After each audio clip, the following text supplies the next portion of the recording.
Hi, it's Michael and Tissie here. Today is day 18, Feel the Love. Now, yesterday, your challenge was to go online and find a DISC personality profile, complete the assessment, get the report, and then share the results with your spouse. Now, hopefully, that was a fun and engaging experience for you. You learned more about yourself and hopefully learn more about your spouse and how to relate to each other based on your personality profile.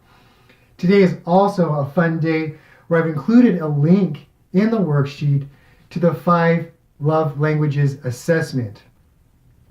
This is a popular assessment to figure out the 5 love languages and which are your top love languages. Tissie, remind us, what are the 5 love languages? There's words of affirmation, physical touch, gifts, acts of service, and quality time. So for me, Tissie, my top 2 love languages are quality time and physical touch. Yes. And what are your top 2? Mine's are physical touch and words of affirmation.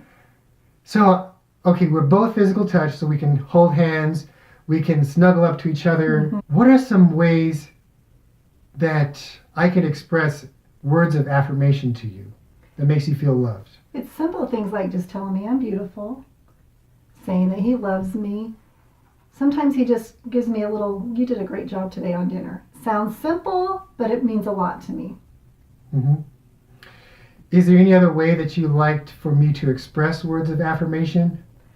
Sometimes, well, I say sometimes, I always love it when I get it written down. So Michael will send me texts, which I love because I can go back through and read them, or little cards, sometimes little notes on the mirror. I find that those are very meaningful to me. And it's interesting, Tissie, because those are some things that you do for me as well. Yes. Because it's your love language that you know how to speak that way.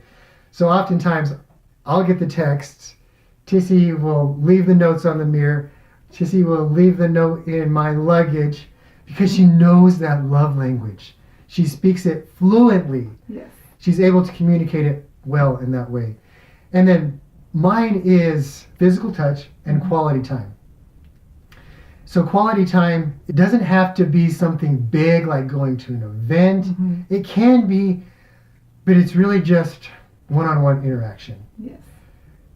It's asking each other, how was our day? It's calling each other during lunch breaks, because we do that almost every day when you're working.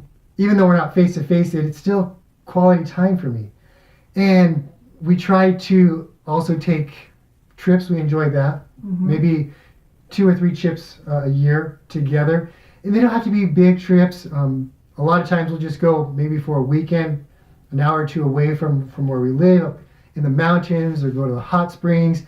Those are some ways that I like to get away to spend quality time with you. Now, I know quality time isn't one of your top ones, but how do you feel connected in relating and really spending time with each other? What's important to you? I like it, just the day-to-day things we do together. I mean, I love the trips, of course. Those are just amazing because it also taps into that romantic side of me.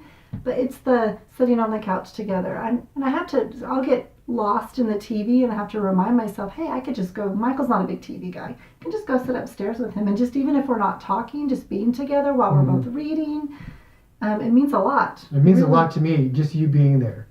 And we could be, just like you said, reading in bed. We may not be talking because maybe we already did our talking. We did the debriefing of what went on during the day, what we need to discuss, maybe the following day, decisions we need to make. And it can't be all about business and getting things done. No. We don't always have to be productive. No. We can just spend downtime with each other. Yes. And that's important for me. That sense of downtime we talked about before in the past couple of days, that I like downtime. And if Tissie can spend downtime with me, that's quality time for me as well. So follow the link, take the assessment of the 5 love languages, figure out what your top love languages are, and then share them with your spouse. We hope you have fun doing it. We'll see you tomorrow, and remember, you are a reclaimist.